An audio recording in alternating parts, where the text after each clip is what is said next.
Andhra Pradesh assembly ఎన్నికల్లో ఘోర వైఫల్యం తర్వాత వైసీపీకి షాకుల మీద షాకులు తగులుతున్నాయి. సీనియర్ నేతలు ఒక్కొక్కరు పార్టీని వీడుతున్నారు. రాజీనామా చేసి కొంతమంది టీడీపీలో చేరుతున్నారు. ఇటీవలే గుంటూరు నియోజకవర్గం నుంచి 2 నేతలు వైసీపీకి గుడ్ బై చెప్పారు. తాజాగా వైసీపీ రాజ్యసభ సభ్యుడు బాపట్ల నియోజకవర్గం ఇన్ఛార్జ్ మోపిదేవి వెంకటరమణ కూడా పార్టీని వీడినన్నట్టు సమాచారం.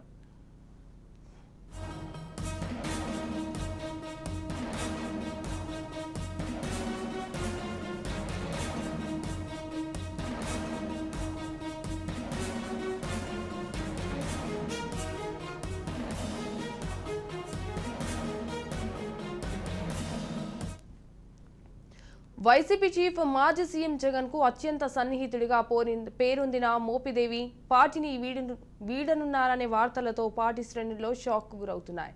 ఆయన త్వరలో టీడీపీ గూటికి చేరాలని నిర్ణయించుకున్నట్లు రాజకీయ వర్గాల్లో ప్రచారం జరుగుతోంది. వైసీపీలో అంతర్గత విభేదాల కారణంగానే సీనియర్ నేతలు ఒక్కొక్కరుగా పార్టీని వీడుతున్నట్లు తెలుస్తోంది. గురువారం మధ్యాహ్నం ఎంపీ మోపిదేవి వెంకటరమణ వైసీపీకి రాజీనామా చేయనున్నారని సమాచారం. పార్టీ ప్రాథమిక సభ్యత్వానికి, పార్టీ పదవులకు రాజీనామా చేస్తున్నట్లు అధికారికంగా ప్రకటించనున్నట్లు ఆయన సన్నిహిత వర్గాలు తెలిపాయి. దీంతో పాటు రాజ్యసభ సభ్యత్వానికి కూడా మోపిదేవి రాజీనామా చేస్తారని తెలుస్తోంది.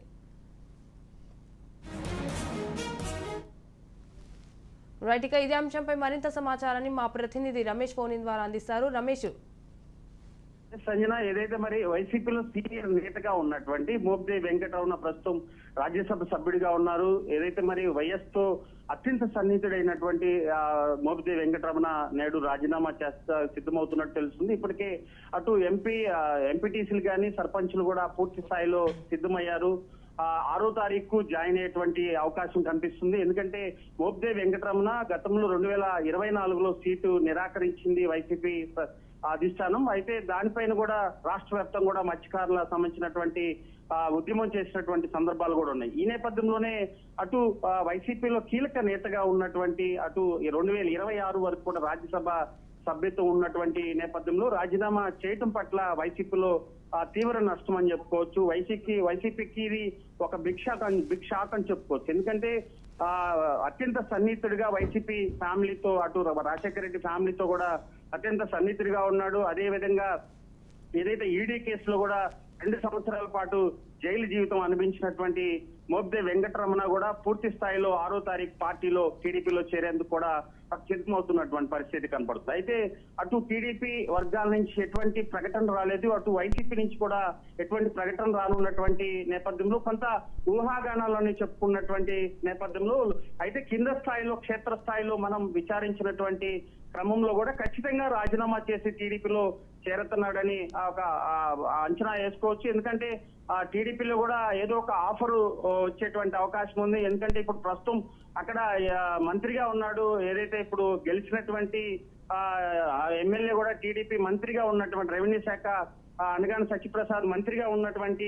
నేపథ్యంలో మరి ఇద్దరికి వారు ఎలా న్యాయం చేస్తారు, మరి రానున్నటువంటి రోజుల్లో ఇప్పటికే మరి ఎటువంటి రాష్ట్ర వ్యాప్తంగా 175 నియోజకవర్గాలకు సంబంధించి ఏ వైసీపీ నాయకుడిని కూడా ఇంతవరకు పార్టీలో చేర్చుకున్నటువంటి నేపథ్యంలో మోపిదేవి వెంకటరమణ పార్టీలో చేరతాడని ఒక రాజకీయంగా చర్చ జరుగుతున్నటువంటి నేపథ్యంలో దీనిపైన టీడీపీ ఏ విధంగా ప్రకటిస్తుంది, మరి మోపిదేవి వెంకటరమణని మరి పార్టీలో చేర్చుకోవడానికి ప్రధాన కారణం ఏంటి, వైసీపీని దిగజార్చేందుకే ఈ వ్యూహాత్మకంగా టీడీపీ ముందుకెళ్తుందా, లేదా అసంతృప్తితో మరి ముందు పార్టీకి రాజీనామా చేసి ముందుకెళ్తున్నాడు అనేది కూడా మరి 6వ తారీఖు కూడా దీనికి చెక్ పడేటువంటి అవకాశం అయితే ఖచ్చితంగా కనపడుతుంది. సంజన.